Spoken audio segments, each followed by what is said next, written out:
അസ്സലാമു അലൈക്കും വറഹ്മത്തുള്ളാഹി വബറകാതുഹു. ബിസ്മില്ലാഹിൽ അൽഹംദുലില്ലാ വസ്സലാത്തു വസ്സലാമു അലാ റസൂലില്ലാ. കഴിഞ്ഞ വീഡിയോയിൽ ജമാഅത്തെ ഇസ്ലാമിക്കാർ ഉണ്ടാക്കിയിട്ടുണ്ടായിരുന്ന കുറച്ച് ക്യാപ്സ്യൂളുകളെ കുറിച്ച് നമ്മൾ വിശദീകരിച്ചിട്ടുണ്ടായിരുന്നു, ഇറാൻ ഇസ്രായേൽ യുദ്ധത്തിൻ്റെ പശ്ചാത്തലത്തിൽ. അപ്പോൾ അതിൻ്റെ താഴെയായിട്ടും പിന്നെ നമ്മുടെ വാട്സപ്പുകളിലൊക്കെ വന്നിട്ടുള്ള അതിന് ചില മറുപടികളുണ്ട്. അതിലൊന്നാമത്തെ വിഷയം എന്ന് പറയുന്നത്, ഒരുപാട് വിഷയങ്ങൾ അവർ പറഞ്ഞിട്ടുണ്ട്, എല്ലാം നമുക്ക് എടുത്ത് ഡിസ്കസ് ചെയ്യാന്ന് പറയുന്നത് നടക്കുന്ന കാര്യമല്ല. ചിലതൊന്നും ഉത്തരം കൊടുക്കേണ്ടതല്ലാത്ത വാദങ്ങളാണ്.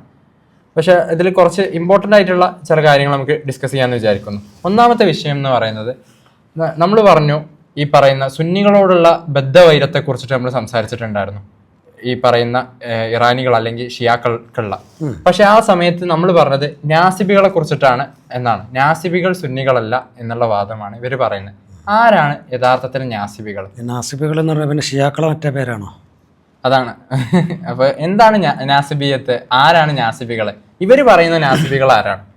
ഈ പറയുന്ന റവാഫിളത്തിന്റെ കിതാബുകളിലുള്ള നാസിബികൾ ആരാണ്? റാഫിളുകള് അവരുടെ ഒരു ഇസ്തലാഹാണല്ലോ നാസിബി എന്ന് പറഞ്ഞാല്. ആ ഇസ്തലാഹ് അവർ തന്നെയാണല്ലോ വിശദീകരിക്കേണ്ടതും. അതെ.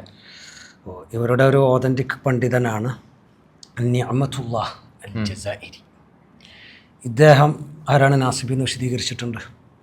അതുപോലെ ഇന്നത്തെ കാലഘട്ടത്തിൽ ജീവിച്ചിരിക്കുന്ന ഒരു വലിയ ഷിഈ സ്കോളറാണ് സയ്യിദ് ഖമാലുൽ ഹൈദരി. മൂപ്പര് നാസിബി ആരാണെന്ന് വിശദീകരിക്കുന്നുണ്ട്. لا يوجد عالم شيعي اثنا عشري إلا ويحكم بكفر المسلمين جميعا باطنا. نعم، يختلفون ظاهرا أيضا بحكم الكفار وبحكم المسلمين. بعضهم يقول حتى ظاهرا بحكم ماذا؟ الكفار، كصاحب الحدائق يقول محكومون بالكفر الدنيوي والنجاسة الدنيوية، فهم في حكم الكلاب والخنازير. هذا صاحب الحدائق ويصرح ببعضهم. والبعض الآخر اللي هو الرأي المشهور الآن كالسيد الخوئي وغير السيد الخوئي من أعلامنا كل فقهانا يقولون نحكم بإسلامهم الظاهري، وإلا بحسب الباطن وبحسب الحشر الأخروي وبحسب البعد الكلامي اتفقت كلمة علماء الشيعة على كفر. لا يوجد عالم شيعي اثنا عشري إلا ويحكم بكفر المسلمين جميعا. ഇവിടെ ഖമാലുൽ ഹൈദരി ഇദ്ദേഹം ഇറാഖ് വംശജനാണ്. ഇറാനിലെ യൂണിവേഴ്സിറ്റി, ഇറാനിലെ എന്ന് പറഞ്ഞു കഴിഞ്ഞിട്ടാണെങ്കിൽ ഇറാൻ ഗവൺമെൻറ്റിൻ്റെയും അപ്പുറത്ത് ആയത്തുല്ലാഹ് നേരിട്ട് കൺട്രോൾ ചെയ്യുന്ന പ്രദേശമാണ് എന്ന് പറഞ്ഞാൽ. അവിടെ അതെ, കറക്റ്റ്. അവിടെയാണ് ഇദ്ദേഹം താമസിക്കുന്നതും ആ യൂണിവേഴ്സിറ്റിയിലെ പ്രൊഫസറുമാണ് മൂപ്പര്. അപ്പോൾ ഷിയൈസുമായിട്ട് ഇയാൾക്കുള്ള ബന്ധം വ്യക്തമാക്കാൻ വേണ്ടി പറഞ്ഞതാണ്. സയ്യിദ് ഖമാലുൽ ഹൈദരി, ആയത്തുല്ലാഹ് എന്നൊക്കെയാണ് ഇദ്ദേഹം അവർക്കിടയിൽ അറിയപ്പെടുന്നത്. ഇദ്ദേഹം വളരെ വ്യക്തമായിട്ട് പറയുകയാണ്, ഇവിടെ ഒരു ഷിഈ പണ്ഡിതന്മാർക്കിടയിൽ തർക്കം തന്നെ ഇല്ല. ഏത് ഇസ്നാ അശ്രി ഷിഈ പണ്ഡിതന്മാർക്കിടയിൽ ഒരു തർക്കമില്ല. അവരല്ലാത്ത ആളുകൾ മുഴുവനും കാഫിര്യങ്ങളാണെന്നുള്ള കാര്യത്തിൽ. ഇത് പ്രത്യക്ഷത്തിൽ ലാഹിറൻ ആണോ അതല്ല ആന്തരികമായിട്ട് ആണോ എന്ന കാര്യത്തിൽ അവർക്കിടയിൽ ഒരു അഭിപ്രായ വ്യത്യാസമുണ്ട്. അതായത് ഇവിടെ ബാഹ്യമായിട്ട് എന്ന് പറയുമ്പം മറ്റുള്ള വിഭാഗങ്ങളുമായിട്ട്, മുസ്ലിം വിഭാഗങ്ങളുമായിട്ട് നമുക്ക് ദുന്യാവിൽ കല്യാണം പോലുള്ള കാര്യങ്ങൾ കഴിച്ചു കഴിഞ്ഞിട്ടാണെങ്കിൽ സഹിഹാവുമില്ലേ, അവരർത്ഥത് തിന്നാൻ പറ്റുമില്ലേ എന്ന വിഷയത്തിൽ. അപ്പം ഭൂരിഭാഗം ആളുകളും പറഞ്ഞത് ഇവിടെ ദുന്യവിയായ വ്യവഹാരങ്ങളിൽ മറ്റുള്ള വിഭാഗങ്ങളെ നമുക്ക് മുസ്ലിങ്ങളായിട്ട് പരിഗണിക്കാം. പക്ഷേ ഇതിൻ്റെ ആന്തരിക വശം നാളെ ആഖിറത്തിലേക്ക് എത്തുന്ന സമയത്ത് ഇവരെല്ലാവരും കാഫിര്യങ്ങൾ തന്നെയാണ്, ഒരു സംശയമില്ല. ഈ കാര്യത്തിൽ ഷിഈ പണ്ഡിതന്മാർക്കിടയിൽ ഒരു അഭിപ്രായ വ്യത്യാസമില്ല. മൂപ്പർ തന്നെ പറഞ്ഞില്ലേ, ഇത്തഫഖത്ത് എന്നൊക്കെ പറഞ്ഞാണ് മൂപ്പർ 4 ശബ്ദമൊക്കെ കൂട്ടി പറഞ്ഞില്ലേ. അവർക്കിടയിൽ ഒരു അഭിപ്രായ വ്യത്യാസമില്ല, അവരെല്ലാവരും യോജിച്ച കാര്യമാണിത്. എന്നിട്ട് ഇനി ഇവരുടെ വലിയൊരു പണ്ഡിതനാണ് നിഅമത്തുല്ലാഹി അൽ-ജസാഇരി. മൂപ്പര് പറയണം വയുഅയ്യിദു ഹാദൽ മഅന, ഈ ആശയത്തെ ശക്തിപ്പെടുത്തുന്നുണ്ട്. ഏതാശയത്തെ? നമ്മളെ ഖമാലുൽ ഹൈദരി ഇപ്പോൾ പറഞ്ഞ ആശയത്തെ തന്നെ അത് ശക്തിപ്പെടുത്തുന്നുണ്ട്. അന്നൽ അഇമ്മത അലൈഹിമുസ്സലാം വഖവാസഹും അത്ലഖൂ ലഫ്ദൻ നാസിബി അല അബി ഹനീഫത വഅംസാലിഹി. നമ്മുടെ മുൻഗാമികളായ അയിമ്മത്ത് ഇവരുടെ 12 ഇമാമികളുണ്ടല്ലോ, അതിൽ കൂട്ടത്തിൽപ്പെട്ട ഇവരുടെ അയിമ്മത്ത് അവരും അവരുടെ പ്രത്യേകക്കാരായ അസ്ഹാബും എല്ലാം നാസിബി എന്ന പദം അബൂ ഹനീഫയെ പോലുള്ള പണ്ഡിതന്മാരുടെ മേൽ പ്രയോഗിച്ചിട്ടുണ്ട്. മഅ അന്ന അബാ ഹനീഫത ലം യകുൻ മിമ്മൻ നസബൽ അദാവത ലി അഹ്ലിൽ ബൈത്തി അലൈഹിമുസ്സലാം ബൽ കാന ലഹും ഖിതാഉൻ ഇലൈഹിം വകാന യുദ്ഹിറു ലഹുമുത് തവദ്ദുദ്. ഈ അബൂ ഹനീഫ റഹിമഹുല്ലാഹ് അദ്ദേഹം അഹ്ലുബൈത്തിൻ്റെ ശത്രുവായിരുന്നില്ല. ഇവർ പറഞ്ഞതാണല്ലോ, അഹ്ലുബൈത്തിനോട് ശത്രുതയുള്ള ആൾക്കാരാണ് ഇവർ നാസിബി എന്ന് പറഞ്ഞത്. ഇമാം അബൂ ഹനീഫ അഹ്ലുബൈത്തിനോട് ശത്രുത കാണിച്ച ആളായിരുന്നില്ല. നിഅമത്തുല്ലാഹിൽ ജസാഇരിയാണ് പറഞ്ഞത്. ഇബ്ലീസ് തന്നെ സാക്ഷിക്കാണ്, മൂപ്പർ അങ്ങനെ ആയിരുന്നില്ല. ഇനിയിപ്പോൾ കുട്ടിച്ചൈത്താന്മാർക്കാണോ ആ വിഷയത്തിൽ ആക്ഷേപം? അബൂ ഹനീഫ റഹിമഹുല്ലാ അങ്ങനത്തെ ഒരാളായിരുന്നില്ല. മാത്രമല്ല ഈ പറയുന്ന അഹ്ലുബൈത്തുമായിട്ട് അദ്ദേഹത്തിന് വലിയ സ്നേഹബന്ധവും വലിയ രൂപത്തിലുള്ള ബന്ധവും ഒക്കെ ഉണ്ടായിരുന്നു എന്നും അദ്ദേഹം സമ്മതിക്കുകയാണ്. എന്നിട്ട് പറയാണ്, പിന്നെ എന്തുകൊണ്ടാണ് ഇദ്ദേഹത്തിന് നാസിബി എന്ന് വിളിച്ചത്? കാരണം പറയാണ്, നഅം കാന യുഖാലിഫു ആറാഅഹു. ഇതിൻ്റെ കാരണം എന്താണെന്ന് വെച്ച് കഴിഞ്ഞിട്ടാണെങ്കിൽ ഇമാം അബൂ ഹനീഫ ഈ അഹ്ലുബൈത്തിൻ്റെ ഫിഖഹിയായ നിലപാടുകളുമായിട്ട് പലപ്പോഴും വിയോജിപ്പുണ്ടായിരുന്നു ഇദ്ദേഹത്തിന്. അദ്ദേഹം പറയും, വയഖൂലു, ഈ അബൂ ഹനീഫ റഹ്മഹുല്ലാ പറയും, ഖാല അലിയുൻ വ അന അഖൂൽ. ഈ വിഷയത്തിൽ അലി റളിയല്ലാഹു അൻഹു ഇങ്ങനെയാണ് പറഞ്ഞിട്ടുള്ളത്, പക്ഷേ എൻ്റെ നിലപാട് ഇങ്ങനെയാണ് എന്ന് അദ്ദേഹം പറയുമായിരുന്നു. അതാണ് പ്രശ്നം. ആ ഒരൊറ്റ പ്രശ്നത്തിൻ്റെ പേരിലാണ് ഇമാം അബൂ ഹനീഫയെ ഇവരെ നാസിബിയാക്കിയത്. അപ്പോൾ ഇവരുമായിട്ട് അഭിപ്രായ വ്യത്യാസത്തിരിക്കുന്ന ആളുകൾ, ഇവരുടെ കൂട്ടത്ത് കൂടാത്ത ആൾ, അതുതന്നെയാണ് നാസിബി എന്ന് പറഞ്ഞാൽ. ഈ ആശയം ഒരു നിഅമത്തുല്ലാഹിൽ ജസാഇരി മാത്രമല്ല, നിരവധി ഷിഈ പണ്ഡിതന്മാർ വളരെ കൃത്യമായ ഭാഷയിൽ ഇതിനേക്കാളും ക്ലിയറായിട്ട് എന്ന് പറയാവുന്ന രൂപത്തിൽ, അതായത് ഈ നാസിബി എന്ന് പറഞ്ഞാൽ ഹും അഹ്ലു തസന്നുൻ, നാസിബി എന്ന് പറഞ്ഞു കഴിഞ്ഞാൽ ഇത് സുന്നി, ഇങ്ങനെ തന്നെ പറഞ്ഞ ഷിയ പണ്ഡിതന്മാരുണ്ട്. ഇതിന് കാര്യം വ്യക്തമാണല്ലോ. കാരണം അഹ്ലുസുന്നത്തിന്റെ 4 ഇമാമിങ്ങളിൽ ഒന്നാമത്തെ ഏറ്റവും ആദ്യത്തെ ഇമാമാണ് അബൂ ഹനീഫ റഹിമഹുല്ല. അബൂ ഹനീഫ റഹിമഹുല്ല ഗാഫറാണെന്ന് പറയുകയാണെങ്കിൽ പിന്നെ വേറെ ആരാണ് അതിന് ഒഴിഞ്ഞിട്ടുള്ളത്? ബുദ്ധിയുള്ള ഒരു മനുഷ്യന് ചിന്തിച്ചാൽ മനസ്സിലാവുന്ന കാര്യങ്ങളേ ഉള്ളൂ. ഇതാണ് ഇവർക്ക് അഹ്ലുസുന്നതിനോടുള്ള നിലപാട്, അത് വ്യക്തമാണ്. അപ്പോൾ ഇവരെ അഹ്ലുബൈത്തിനോട് എതിർത്ത് നിൽക്കുന്ന ആളുകളെ മാത്രമേ നാസിബി എന്ന് വിളിക്കണുള്ളൂ, അല്ലാത്ത ആളുകളൊന്നും അവർക്ക് പ്രശ്നമില്ല എന്നൊക്കെ പറഞ്ഞതെന്ന് പറഞ്ഞാൽ ഒന്നുകിൽ ഷിയയിസത്തിനെ കുറിച്ച് അവരുടെ ഐഡിയോളജിനെ കുറിച്ച് ഒന്നും അറിയാത്തത് കൊണ്ട്, അതല്ലെങ്കിൽ നമ്മുടെ നാട്ടിൽ ഈ ഷിയയിസം അത് മറ നീക്കി പുറത്തു വന്നിട്ടില്ല. അതുകൊണ്ട് തന്നെ സാധാരണ ജനങ്ങളെ മനഃപൂർവ്വം തെറ്റിദ്ധരിപ്പിക്കാൻ വേണ്ടിയിട്ട് ജമാഅത്തെ ഇസ്ലാമി ഞാൻ മനസ്സിലാക്കുന്ന യഥാർത്ഥത്തിൽ അതൊരു ഷിയ സംഘടന തന്നെയാണ്. ഇവിടെ കേരളത്തിൽ ഷിയയിസത്തിന് ഇത്രയധികം വിത്തും വളവും അതുപോലെ അവർക്ക് വേണ്ട സൗകര്യങ്ങളും നൽകിയ മറ്റൊരു പ്രസ്ഥാനമില്ല. കേരളത്തിൽ ഏറ്റവും കൂടുതൽ ഷിയകൾ ഉണ്ടായി വന്നതും ഇപ്പോഴും നിലനിൽക്കുന്നതും ഈ ജമാഅത്ത് ഇസ്ലാമിൻ്റെ തണലിൽ തന്നെയാണ്. മറ്റുള്ള ഒരു സംഘടനയും ഈ രൂപത്തിൽ ഷിയകൾക്ക് അഭയം കൊടുത്തിട്ടില്ല. അപ്പം അവരുടെ ഭാഗത്ത് നിന്ന് ഈ രൂപത്തിലുള്ള സംസാരം ഉണ്ടാവുമെന്ന് പറഞ്ഞു കഴിഞ്ഞിട്ടാണെങ്കിൽ അവർക്കിത് അറിയായിട്ടല്ല, മറിച്ച് ആളുകളെ പൊട്ടം കളിപ്പിക്കാൻ വേണ്ടിയിട്ട് തന്നെയാണ്. വാസ്തവമാണ്. കാരണം കഴിഞ്ഞ ഒരു 15 വർഷം മുമ്പ് SIOൻ്റെ കൂടി പിടിച്ച പല ആൾക്കാരും ഇപ്പോൾ ഫേസ്ബുക്കിൽ എന്താ ചെയ്യുന്നത്, ഷിയാക്കൾക്ക് വേണ്ടി പാട്ട് എഴുതിക്കൊണ്ടിരിക്കുകയാണ്. ഈ ആശയങ്ങൾ ഉൾക്കൊള്ളുന്ന പാട്ട് എഴുതാൻ വേണ്ടി മത്സരിക്കുകയാണ് ചെയ്യുന്നത്. അപ്പോൾ എവിടെ നിന്നാണ് ഷിയാക്കൾ ഉണ്ടാകുന്നത് എന്നുള്ളത് നോക്കിക്കഴിഞ്ഞാൽ അതിൻ്റെ ഉറവിടം കൃത്യമായിട്ട് മനസ്സിലാക്കാൻ പറ്റും. ഇനി അടുത്ത ചോദ്യത്തേക്ക് പോയാലോ. വിശുദ്ധ ഖുർആനിനെ കുറിച്ചിട്ടുള്ള നമ്മൾ സംസാരിച്ചിട്ടുണ്ടായിരുന്നു. അപ്പോൾ വിശുദ്ധ ഖുർആനിൽ വ്യത്യാസപ്പെടുത്തൽ നടത്തി അഹ്ലുസുന്നത്ത് എന്നുള്ള വാദം ഇവർക്കുണ്ട്. നമ്മുടെ കയ്യിലുള്ള ഖുർആൻ യഥാർത്ഥത്തിലുള്ള ഖുർആൻ അല്ല എന്നുള്ള വാദം ഉണ്ട് എന്ന് പറഞ്ഞപ്പോൾ അതങ്ങനെ എല്ലാ ഷിയാക്കൾക്കും ഇല്ലല്ലോ, പ്രത്യേകിച്ച് ഇസ്നാശരികൾക്കില്ല എന്നുള്ള രീതിയിലാണ് പലരും പറയുന്നത്. ഇതിൻ്റെ യാഥാർത്ഥ്യം എന്താണ്? ഇസ്നാശരികൾ പാവങ്ങളല്ലേ? അതെ, കാരണം ഇസ്നാശരികളെയാണ് ഇവർക്ക് ന്യായീകരിക്കേണ്ടത്. കാരണം ഇപ്പോൾ ഖുമൈനി എന്താണ്, ഇസ്നാശരിയാണല്ലോ. ഈ ഇസ്നാശരി ഷിയകളുടെ ഒരു പ്രധാന നേതാവാണ് അബുൽ ഹസൻ അലി ഇബ്നു ഇബ്രാഹിം അൽ ഖുമ്മി. ഇദ്ദേഹത്തിനൊരു തഫ്സീറുണ്ട്, തഫ്സീറുൽ ഖുമ്മി എന്നാണ് പേര്. ഇത് ഇസ്നാ അശരി ഷിഈ അല്ല, മൂപ്പര് വേറെന്തോ സാധനമാണ് എന്നൊക്കെ അഭിപ്രായമുള്ള ആളുകൾ ജസ്റ്റ് ഒന്ന് നമ്മളെ സി ഹംസനോടൊക്കെ ഒന്ന് ചോദിക്കണം ഇതേതാണ് ആളെന്നൊക്കെ. നേതാക്കന്മാരോട് ചോദിച്ചാലല്ലേ കാര്യം പെടുത്താൻ. അത്രേ ഉള്ളൂ, ഷിയാക്കളോട് ചോദിച്ചാലല്ലേ ഷിഈ നേതാക്കന്മാരെ മനസ്സിലാക്കാൻ കഴിയുള്ളൂ. സലഫി പണ്ഡിതന്മാരാരൊക്കെ നമ്മളോട് ചോദിച്ചാൽ നമ്മൾ പറഞ്ഞു കൊടുക്കൂലേ എന്ന മാതിരി തന്നെയാണ് ഈ വിഷയത്തിൽ സി ഹംസ എന്ന് പറഞ്ഞാൽ ഇവിടെ കേരളത്തിൽ ഒരു ആധികാരിക ഷിഈ സ്രോതസ് തന്നെയാണ് വൈജ്ഞാനിക സ്രോതസ് തന്നെയാണ് സി ഹംസ എന്ന് പറഞ്ഞാൽ. സംശയമുള്ള ആളുകൾ അദ്ദേഹത്തിനാണ് സമീപിക്കേണ്ട ഈ വിഷയത്തിൽ. അപ്പോൾ ഇദ്ദേഹം നമ്മളെ കുമ്മി അദ്ദേഹത്തിൻ്റെ തഫ്സീറുൽ കുമ്മിയുടെ തുടക്കം പറയാണ്. ഖാല അബുൽ ഹസൻ എന്നും പറഞ്ഞിട്ട് തുടങ്ങുകയാണ്. ഫൽ ഖുർആനു മിൻഹു നാസിഖുൻ വമിൻഹു മൻസൂഖുൻ വമിൻഹു മുഹ്കമുൻ വമിൻഹു മുതശാബിഹ് വമിൻഹു ആമുൻ വമിൻഹു ഖാസുൻ വമിൻഹു തഖ്ദീമുൻ വമിൻഹു തഅഖീറുൻ വമിൻഹു മുൻഖതിഉൻ വമിൻഹു മഅ്തൂഫുൻ വമിൻഹു ഹർഫുൻ മകാന ഹർഫിൻ വമിൻഹു മുഹറഫുൻ വമിൻഹു അലാ ഖിലാഫി മാ അൻസലല്ലാഹു അസ്സ വജല്ല.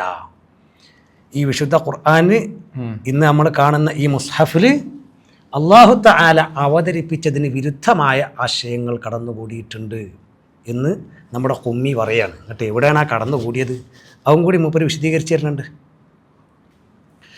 വഅമ്മാ മാ ഹുവ അലാ ഖിലാഫി മാ അൻസലല്ലാഹ്, അല്ലാഹു തആല അവതരിപ്പിച്ചതിന് വിരുദ്ധമായിട്ട് ഈ മുസ്ഹഫിൻ്റെ അകത്ത് ഇന്ന് കാണുന്ന ഒരു വചനം, അതിന് മൂപ്പര് ഉദാഹരണം പറയാണ്. ഫഹുവ ഖൗലുഹു കുൻതും ഖൈറ ഉമ്മത്തിൻ ഉഖ്രിജത് ലിന്നാസി തഅ്മുറൂന ബിൽ മഅറൂഫി വതൻഹൗന അനിൽ മുൻകരി വതുഅ്മിനൂന ബില്ലാഹ്. ഈ ആയത്ത് നമ്മളെല്ലാവരും വളരെയേറെ ഒരുപാട് എന്ന് പറഞ്ഞ രൂപത്തിൽ നമ്മളെടുത്ത് ഉപയോഗിക്കുന്ന ആയത്താണിത്. ഈ ആയത്ത് നമ്മളെ കുമ്മി പറയാണ് ഇത് വിശുദ്ധ ഖുർആനിൽ കടത്തിക്കൂട്ടിയതാണ്, ഇതിങ്ങനല്ല. എന്നിട്ട് മൂപ്പര് അതിൻ്റെ യഥാർത്ഥ രൂപം പറഞ്ഞു തരുന്നുണ്ട്. ഫഖാല ഇന്നമാ നസലത് കുൻതും ഖൈറ അഇമ്മത്തിൻ ഉഖ്രിജത് ലിന്നാസി എന്നാണുള്ളത്. അത് നബി സല്ലല്ലാഹു അലൈഹി വസല്ലമ തങ്ങളെ സ്വഹാബത്ത് അഇമ്മത്ത് എന്നുള്ളത് ഉമ്മത്ത് എന്നാക്കിയതാണ്. അതായത് വിശുദ്ധ ഖുർആനിൽ അല്ലാഹു തആല പറയാണ് കുൻതും ഖൈറ ഉമ്മത്തിൻ, നിങ്ങൾ ഉത്കൃഷ്ട സമുദായമായിരിക്കുന്നു എന്ന് പറയാണ്. അപ്പോൾ ആ ഭാഗത്ത് ഇവർ കോട്ടിമാട്ടാണ്. എന്നിട്ട് പറയാണ് അവിടെ കുൻതും ഖൈറ അഇമ്മത്തിൻ, അപ്പം നിങ്ങൾ ഉത്കൃഷ്ട ഇമാമുമാരായിരിക്കുന്നു എന്നാണ് അവിടെ പറഞ്ഞിട്ടുള്ളത്. അത് ഇവരെ 12 ഇമാമുമാരെ കുറിച്ച് വന്നതാണ് ഈ പരാമർശം. അതിങ്ങോട്ട് സ്വഹാബത്ത് മാറ്റി തിരിച്ചതാണ് എന്ന്. ഇതെങ്ങനെയാണ് ജമാഅത്ത് ഇസ്ലാമിയെ പോലുള്ള സംഘടനകൾ ഉൾക്കൊള്ളുന്നതെന്ന് എനിക്ക് മനസ്സിലാകാത്തത്. ജമാഅത്ത് ഇസ്ലാമിയെ സംബന്ധിച്ചിടത്തോളം ഇസ്ലാം എന്ന മതം അത് അവരെ സംബന്ധിച്ചിടത്തോളം വിഷയമാണെന്ന് ഞാൻ മനസ്സിലാക്കണില്ല. അവരെ സംബന്ധിച്ചിടത്തോളം എന്ന് പറഞ്ഞാൽ അവർ ക്ഷണിക്കുന്ന ഒരു വംശീയതയിലേക്കാണ്. അവർക്ക് ഈ മതം എന്ന് പറഞ്ഞാൽ അതൊരു വംശീയമായ ഒരു സംഗതിയാണ്. നമ്മൾ ഒരു ശരാശരി ജമാഅത്ത് ഇസ്ലാമിക്കാരായിട്ടൊക്കെ സംസാരിച്ച് കഴിഞ്ഞാൽ തന്നെ നമുക്ക് മനസ്സിലാവും അവരിലൊരു വരേണ്യത ഫീൽ ചെയ്യുന്നുണ്ടോ നമുക്ക്. അവരെന്നെ പറഞ്ഞിട്ടുണ്ട് നമ്മളിൽ ആർക്കുണ്ട് യുക്തിവാദിക്കും സ്ഥാനമുണ്ട് എന്നുള്ളത്. അവരെന്നെ ഒരേ രൂപത്തിൽ തന്നെയാണ്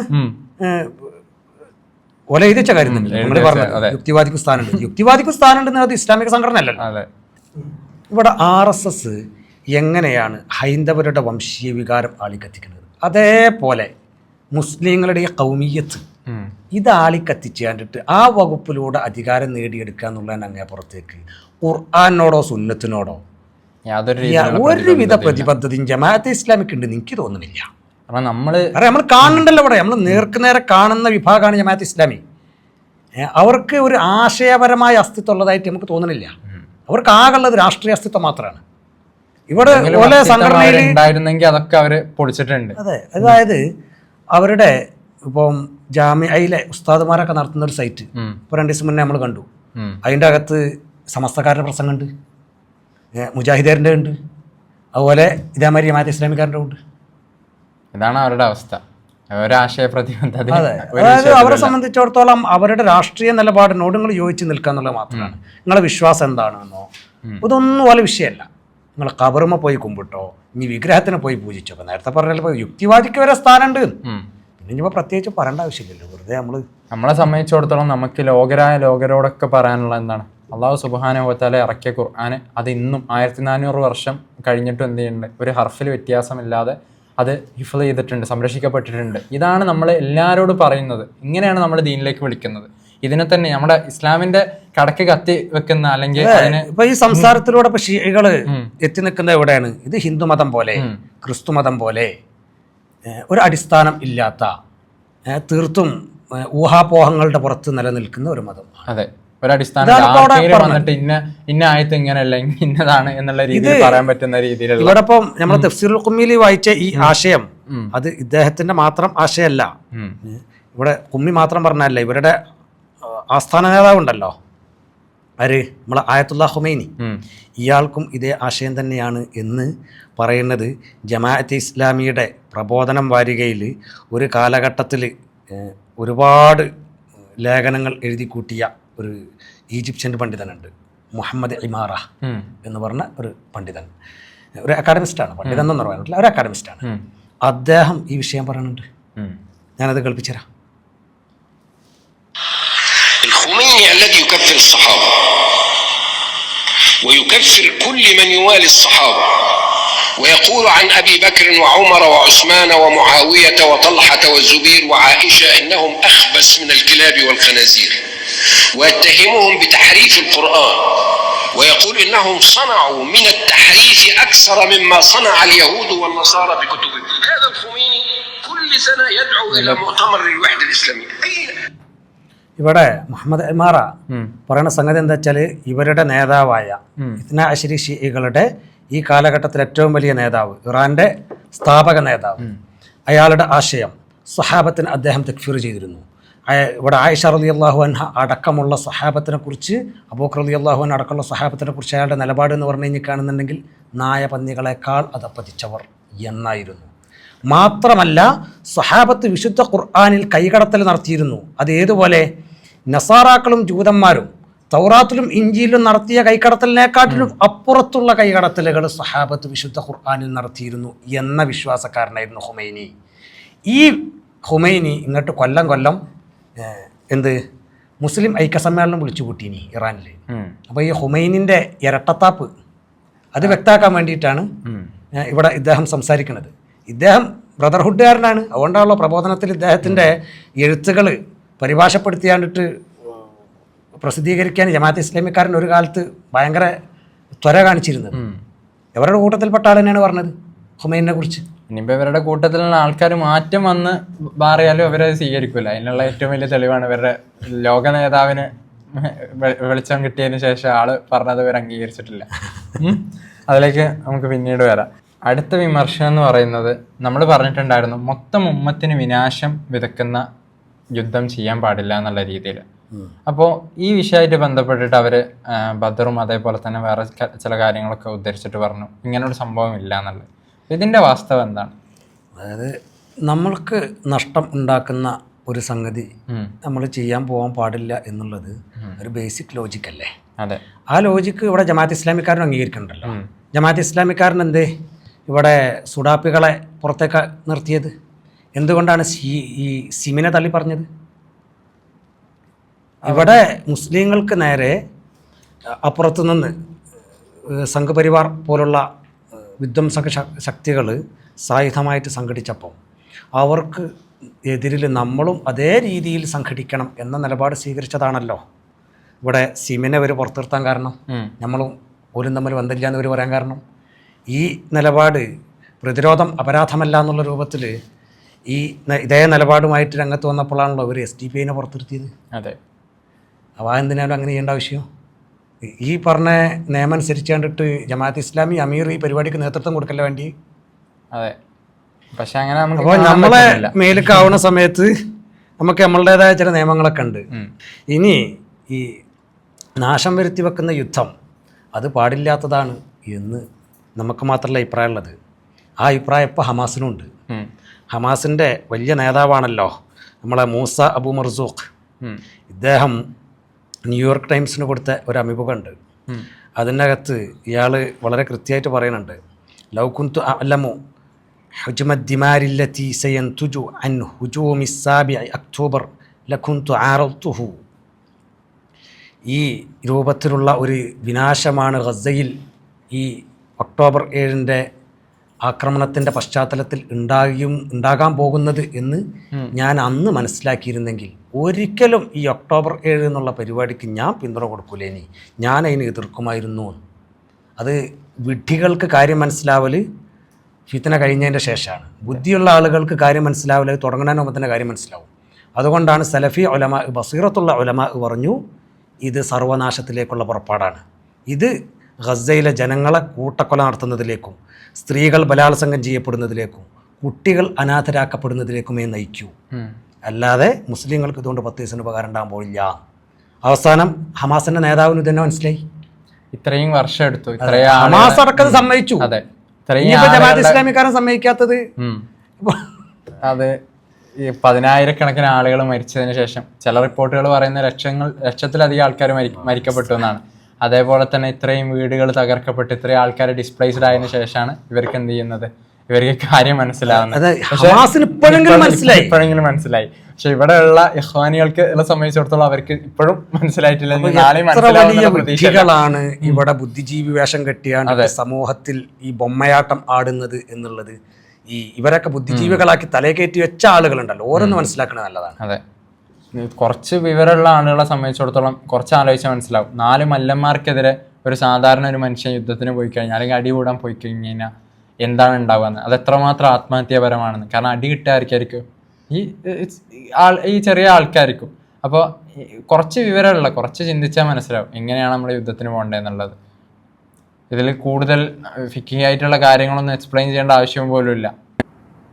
അടുത്ത ചോദ്യം എന്ന് പറയുന്നത്, നമ്മൾ ഇറാനോ അല്ലെങ്കിൽ റവാഫിളത്തിനോ എതിരെ എന്തെങ്കിലും സംസാരിച്ചു കഴിഞ്ഞാൽ ബൈ ഡിഫോൾട്ടായിട്ട് നമ്മൾ സയനിസ്റ്റുകളാകുന്ന അവസ്ഥയാണ് ഇപ്പോൾ ഉള്ളത്. അതിനെക്കുറിച്ചിട്ട് എന്താണ് പറയാനുള്ളത്? ഇവിടെ ഇറാനും അമേരിക്കയും തമ്മിലൊരു പ്രശ്നം നടക്കുന്ന സമയത്ത്, അല്ലെങ്കിൽ ഇപ്പോൾ ഇറാനും ഇസ്രായേലും തമ്മിലൊരു പ്രശ്നം നടക്കുന്ന സമയത്ത് നമ്മളിപ്പം ഇറാൻ്റെ പക്ഷത്ത് വെക്കണം. എന്നാൽ നമ്മൾ 100% തേഞ്ഞി. അപ്പോൾ എന്താണ് ഇതിന് ന്യായം പറഞ്ഞത്? എന്തുകൊണ്ടാണ് നമ്മൾ ഇറാൻ്റെ പക്ഷത്ത് നിൽക്കേണ്ടത്? എന്ത് കാരണത്തിൻ്റെ പേരിലാണ്? അതൊന്ന് വ്യക്തമാവണമല്ലോ. ആരാണ് ഇറാൻ? സിറിയയിൽ ലക്ഷക്കണക്കിന് മുസ്ലിങ്ങളെ കൊന്നൊടുക്കിയ രാജ്യമാണ് ഇറാൻ. അതിന് നേതൃത്വം കൊടുത്ത രാഷ്ട്രമാണ് ഇറാൻ. ആ കൂട്ടക്കൊലയെക്കുറിച്ച് ഇവരുടെ ഇപ്പം കാഞ്ഞുപോയ നേതാവ് ഖാംനഈ അയാൾ പറഞ്ഞ എന്താണ്, സിറിയയിൽ ഇപ്പം നടക്കുന്ന ഈ കൂട്ടക്കൊല അത് കുഫ്റിനെതിരെയുള്ള ജിഹാദാണെന്നാണ് പറഞ്ഞത്. ഇവിടെ ഷീഇകളായ ആളുകളുടെ സംസാരങ്ങൾ അന്നും പലതും പുറത്തു വന്നിട്ടുണ്ട്. ഇപ്പോഴും അതിവിടെ സോഷ്യൽ മീഡിയയിൽ ഓടി കളിക്കുന്നുണ്ട്. എണ്ണമറ്റ കുട്ടികളെ കൊന്നു കളഞ്ഞവൻ ഓനവൻ്റെ അനുഭവം പറയണത്, ഞാൻ എത്ര കുട്ടികളെ കൊന്നു നീക്കാൻ അറിയില്ല. അവസാനം ഒരു ഉമ്മയുടെ മടിയിൽ കിടക്കുന്ന ഒരു പിഞ്ചു കുഞ്ഞിന്, 1 മാസം പ്രായമായ പിഞ്ചു കുഞ്ഞിനെ ഞാൻ ആ അമ്മൻ്റെ കയ്യിൽ നിന്ന് പിടിച്ചു വാങ്ങി കൊന്നിട്ടുണ്ട്. ഭയങ്കര അഭിമാനത്തോടു കൂടെ പറയാം. ഇവർ കാട്ടിക്കൂട്ടിയ തോന്നിവാസത്തിന് കണക്കുണ്ടോ സിറിയയിൽ? ഈ രൂപത്തിൽ ഇവരിത് IS-നെതിരില്ല എന്നാണ് പറഞ്ഞത്. ഈ രൂപത്തിൽ സ്ത്രീകളെ ബലാത്സംഗം ചെയ്തത്, കുട്ടികളെ കൂട്ടക്കൊല നടത്തിയത്, എത്ര കുട്ടികളുടെ മയ്യത്തുകൾ നിരന്ന് കിടക്കുന്നത് നമ്മൾ കണ്ടതല്ലേ, വീഡിയോസും ഫോട്ടോസും ഒക്കെ. ഇപ്പോഴും ഒന്ന് ജസ്റ്റ് ഒന്ന് ഗൂഗിൾ ചെയ്ത് നോക്കിയാൽ എത്ര കാണാൻ കഴിയും? ഈ രൂപത്തിൽ മുസ്ലിം കൂട്ടക്കൊല നടത്തിയ രാഷ്ട്രമാണ് ഇറാൻ. IS-നെതിരാണെന്നുണ്ടെങ്കിൽ കാലഘട്ടത്തിൽ നടന്ന സംഭവമല്ലേ, കഴിഞ്ഞ നൂറ്റാണ്ടില്, ഈ കഴിഞ്ഞ പതിറ്റാണ്ടില് നടന്ന സംഭവമാണ്. നമ്മളൊക്കെ യുവാക്കളായിരിക്കുന്ന സമയത്ത് നമ്മളൊക്കെ കണ്ണിന് നേരെ കണ്ട വസ്തുതകളല്ല ഇതൊക്കെ. ഇങ്ങോട്ട് ഈ രാഷ്ട്രവും ഇതേ സ്വഭാവം, ഇതേ രൂപത്തിൽ മുസ്ലിങ്ങളോട് പെരുമാറുന്ന മറ്റൊരു രാഷ്ട്രവും, അതാണ് ഇസ്രായേൽ എന്ന് പറഞ്ഞാൽ. ഇവർ തമ്മിലൊരു യുദ്ധം നടക്കുന്ന സമയത്ത് ഒരു മുസ്ലിമിനെ സംബന്ധിച്ചിടത്തോളം എന്ന് പറഞ്ഞു കഴിഞ്ഞാൽ രണ്ടും പണ്ടാരടങ്ങി പോട്ടെ എന്നല്ലാതെ വേറെന്താ ചിന്തിക്കാൻ കഴിയുക? ഒരു സാമാന്യ ബോധമുള്ള, ഒരു ഇസ്ലാമിനോട് ലേശമെങ്കിലും ഒരു കൂറുള്ളൊരു മനുഷ്യനെ സംബന്ധിച്ചിടത്തോളം ഈ തെമ്മാടി രാഷ്ട്രത്തിന് പിന്തുണ കൊടുക്കാൻ കഴിയും. ഇവിടെ ഇസ്രായേൽ കൊന്നു തള്ളിയതിൻ്റെ കണക്കും ഇറാൻ കൊന്നു തള്ളിയതിൻ്റെ കണക്കും നോക്കുകയാണെന്നുണ്ടെങ്കിൽ ഇറാൻ കൊന്നു തള്ളിയതിൻ്റെ കണക്കാണ് കൂടുതൽ. അത് ഇറാൻ്റെ പ്രസിഡന്റിൻ്റെ മകൾ തന്നെ ആ കാര്യം സമ്മതിക്കുന്നുണ്ട്. ആ സ്ത്രീ ഒരു അഭിമുഖത്തിൽ വന്നിരുന്നാണ് പറയുന്നുണ്ട്, ഇസ്രായേലിനെക്കാട്ടും കൂടുതൽ മുസ്ലിങ്ങളെ കൊന്നു തള്ളിയത് ഇറാനാണ്, കുറ്റസമ്മതം നടത്തുന്നുണ്ട്. മുസ്ലിം രാഷ്ട്രങ്ങളിൽ ഈ പറയുന്ന ഇസ്രായേലെ പോലെയുള്ള രാജ്യങ്ങളാണ് IS പോലെയുള്ള സംഘടനകൾ ഉണ്ടാക്കിയെന്ന് പറയുന്നുണ്ട്, അങ്ങനെ മിലീഷ്യകൾ ഇറക്കിയെന്ന്. പക്ഷേ ഇറാൻ തന്നെയാണ് ഫണ്ട് ചെയ്യുന്നതെന്ന് പറയുന്ന ഒരുപാട് മിലീഷ്യകൾ വർക്ക് ചെയ്യുന്നുണ്ട്. ഇപ്പോൾ ഉദാഹരണത്തിന് ലെബനോനിൽ എന്തുണ്ട്, ഹിസ്ബുള്ള ഉണ്ട്. സിവിലിയൻസിൻ്റെ ഇടയിൽ നിന്നൊരു കൂട്ടം ആൾക്കാർ തോക്കും ഇതൊക്കെ പിടിച്ചിട്ട് വരികയാണ്. ഇവരെന്താ ചെയ്യാന്ന് പറയാൻ പറ്റില്ല. എന്താ ചെയ്തിട്ടുള്ളതെന്ന് സിറിയയിലൊക്കെ കണ്ടിട്ടുള്ളതാണ്. ഹിസ്ബുള്ള അടക്കമുള്ള, അതേപോലെ ഹൂസികൾ, ഇങ്ങനെ നിരവധി രാജ്യങ്ങളിൽ മിലീഷ്യകളായിട്ട് പ്രവർത്തിക്കുന്നുണ്ട്. അപ്പോൾ ഇതിനൊക്കെ ഫണ്ട് ചെയ്യുന്നത് ആരാണ്? ഇറാൻ ഫണ്ട് ചെയ്യുന്നത് എന്ന് ഇറാൻ സമ്മതിക്കുകയും ഇവിടെ എല്ലാവർക്കും വ്യക്തമാവുകയും ചെയ്യുന്ന ഒരു മിലീഷ്യയാണ് ഈ ഹൗസികൾ. ഈ ഹൗസികൾ യമനിൽ കാണിച്ചു കൂട്ടിയ തോന്നിവാസത്രയാണ്. വീടുകളിൽ കയറിയാണ്ടിട്ട് പുരുഷന്മാരെ കൊല്ലുകയും സ്ത്രീകളെ കൂട്ടബലാത്സംഗം ചെയ്യുകയും ചെയ്ത എത്ര സംഭവങ്ങൾ ഈ യമനിൽ നിന്ന് ഇങ്ങോട്ട് റിപ്പോർട്ട് ചെയ്യപ്പെട്ടിട്ടുണ്ട്. ഇവരാണ് മുസ്ലിങ്ങൾ നന്നാക്കാൻ നടക്കുന്ന ആൾക്കാർ. കഅബക്ക് നേരെ വരെ മിസൈലിട്ട ടീമല്ലേ ഈ ഹൂസികൾ. അവർക്ക് ഇവർ ഫണ്ട് ചെയ്യുന്നു എന്ന് ഇവർ അമ്മയിച്ച കാര്യമല്ലേ. ഇവർക്കാണ് ഇവർ മിസൈലുകൾ കൊടുക്കുകയും ആയുധ പരിശീലനം നൽകുകയൊക്കെ ചെയ്യുന്നത്. ഇപ്പോഴും ഈ നടക്കുന്ന യുദ്ധം തന്നെ ഇവർ ഇസ്രായേലിനെതിരെ യുദ്ധം ചെയ്യുന്നതാണ്. ഇവർ ഏറ്റവും കൂടുതൽ മിസൈലിട്ട് അങ്ങട്ടാ UAE-യിലേക്കാണ്. ഈ UAE ആരാണ് UAE? അമേരിക്കൻ്റെ ഉപരോധം കൊണ്ട് ഇവർ സാമ്പത്തികമായിട്ട് തകർന്നു. ഇവരുടെ ഇറാൻ്റെ പൈസക്ക് ശരിക്കും പറഞ്ഞു കഴിഞ്ഞാൽ കടലാസിൻ്റെ വില പോലും ഇല്ലാത്ത അവസ്ഥ വന്നു. ആ സമയത്ത് ഇവരുടെ സമ്പദ് വ്യവസ്ഥ താങ്ങി നിർത്തി കൊടുത്ത രാജ്യമാണ് UAE. അതിനുള്ള നന്ദിയുള്ള പോലെ കാണിക്കുന്നത്. ഞങ്ങളില്ല എന്നുണ്ടെങ്കിൽ ടെറിട്ടറി മൊത്തം ഇല്ല എന്നാണ് ഇപ്പോൾ അവരുടെ പ്രസിഡന്റ് പ്രഖ്യാപിച്ചിട്ടുള്ളത്. ഇത് യഹൂദി റാഫിലി ഒത്തുകളിയാണ്. ഇതിൻ്റെ ലക്ഷ്യം എന്ന് പറഞ്ഞാൽ അറബ് മേഖല തകർക്കുക എന്നതാണ്. ഇവർ ശരിക്കും പറഞ്ഞാൽ ഇതെങ്ങനെ വെച്ചാൽ നമ്മളപ്പോൾ അങ്ങാടിയിൽ രണ്ട് ഗുണ്ടാ ഗ്രൂപ്പുകൾ തമ്മിൽ അടി ഉണ്ടാകുകയാണ്. ഈ അടിയാണ് ഉണ്ടാകുമ്പോൾ എന്ന് പറഞ്ഞു കഴിഞ്ഞാൽ റോട്ടുമുള്ള സകല സാധനങ്ങളും അങ്ങോട്ടും ഇങ്ങോട്ടും വലിച്ചിട്ട് വണ്ടികൾ മുഴുവൻ എറിഞ്ഞു പൊട്ടിച്ച് കടകൾ മുഴുവൻ ആക്രമിച്ച് കൊള്ളയടിച്ച്. അപ്പോൾ ഇവർ സംഗതി എന്ന് പറഞ്ഞാൽ അടി എന്ന് പറഞ്ഞ ഒരു ആക്ടിങ് ആണ്. ഇവരെ ലക്ഷ്യം എന്ന് പറഞ്ഞാൽ അങ്ങാടി കൊള്ളയടിക്കലും ആ ഏരിയ തൂഫാനാക്കലും ആണ്. ഇതേമാതിരത്തൊരു ഗെയിമാണ് ഇപ്പം മിഡിൽ ഈസ്റ്റിൽ അസ്ഥിരത ഉണ്ടാക്കുക എന്നുള്ളതാണ്. ഇവിടെ സൗദി പോലുള്ള രാഷ്ട്രങ്ങളുടെ സുന്നി രാഷ്ട്രങ്ങളുടെ നട്ടല്ലൊടിക്കണം. അത് തന്നെയാണ് ഒരു ലക്ഷ്യമുള്ളത്. അത് ഇവർ പറഞ്ഞു വെച്ചതുമാണ്. ഷിയാക്കളുടെ നേതാക്കന്മാർ പറഞ്ഞു വെച്ചതും ആണ് ഞങ്ങളുടെ ലക്ഷ്യം എന്താണെന്നുള്ളത്. ഇവരുടെ ഓതന്റിക് കിതാബിൻ്റെ ഉള്ളിലുണ്ട് ഇവരുടെ മഹദി വന്നാൽ ചെയ്യുന്ന പണി. മദീനയിലേക്ക് ഇവർ കടന്നു ചെല്ലും. എന്നിട്ട് നബി സല്ലല്ലാഹു അലൈഹി വസല്ലമ തങ്ങളുടെ റൗള ഷരീഫ് ഇവർ കീഴടക്കും. എന്നിട്ട് അവിടുന്ന് അബൂബക്കർ റളിയല്ലാഹു അൻഹുവിൻ്റെയും ഉമർ റളിയല്ലാഹു അൻഹുവിൻ്റെയും ശരീരങ്ങൾ ഖബറിൽ നിന്ന് മാന്തി പുറത്തെടുത്തിട്ട് പുറത്തിവിടെ പ്രദർശനത്തിന് വെക്കും. എന്നിട്ട് പരസ്യമായിട്ട് കത്തിക്കും. ഇവർ എഴുതി വെച്ചതാണ്. ഇവരങ്ങനെ പറഞ്ഞിട്ടില്ല എന്ന് എഴുതി വെച്ചിട്ടില്ല എന്നും വാദമുണ്ടോ ജമാഅത്ത് ഇസ്ലാമിക്കാരന്? എന്നാ ഒന്ന് ഞാൻ ഈ പറഞ്ഞതൊന്ന് ഇവർ പറയട്ടെ, അങ്ങനെ ഷിയാക്കൾ പറഞ്ഞിട്ടില്ല. അപ്പം ഞാൻ അടുത്തേറ്റ് വരാം ഇൻഷാ അല്ലാഹ്. ഇപ്പോൾ നമ്മളെ സംബന്ധിച്ചിടത്തോളം രണ്ട് ടെററിസ്റ്റ് രാഷ്ട്രങ്ങൾ അങ്ങോട്ടും ഇങ്ങോട്ടും യുദ്ധം ചെയ്യാണ്. ഇതിൽ ആരുടെയും പക്ഷം പിടിക്കാനില്ല. കാരണം ശിവസേന RSS തമ്മിൽ പ്രശ്നം ഉണ്ടാകുന്ന സമയത്ത് നമുക്ക് ആര് പക്ഷം പിടിക്കാനാ? അതെ, അപ്പോൾ രണ്ടും മുസ്ലിമീങ്ങളുടെ ശത്രുക്കളാണ്. ഇസ്ലാമിന്റെ അടിസ്ഥാനം വിശുദ്ധ ഖുർആനാണ്. ആ ഖുർആനിൽ പോലും വിശ്വാസമില്ലാത്ത ആളുകൾ എന്ത് മുസ്ലിങ്ങൾ, എവിടുത്തെ മുസ്ലിങ്ങൾ നിങ്ങൾ പറഞ്ഞു? അത് ഹുമൈനി അടക്കമുള്ള ആളുകളുടെ വാദം അതായിരുന്നു എന്നുള്ളത് ഇവരുടെ തന്നെ ആളുകൾ പറഞ്ഞ കാര്യമാണല്ലോ. ഇവർ തന്നെ ഇവരുടെ പ്രബോധനത്തിൽ വലിയ കെട്ടി എഴുന്നള്ളിച്ച അക്കാഡമിസ്റ്റാണല്ലോ ഇമാറ തന്നെ പറയണത്. അപ്പോൾ ഇതാണ് അവരുടെ അവസ്ഥ. നമുക്കിന്നാ ഈ വിഷയത്തിൽ കൺക്ലൂഡ് ചെയ്യാമെന്ന് വിചാരിക്കുന്നു. സുബ്ഹാനല്ലാഹി വബിഹംദിഹി അശ്ഹദു അല്ലാ ഇലാഹ ഇല്ലല്ലാഹു അസ്തഗ്ഫിറുക വഅതുബു ഇലൈക്. അസ്സലാമു അലൈക്കും വറഹ്മത്തുള്ളാഹി വബറകാതുഹു.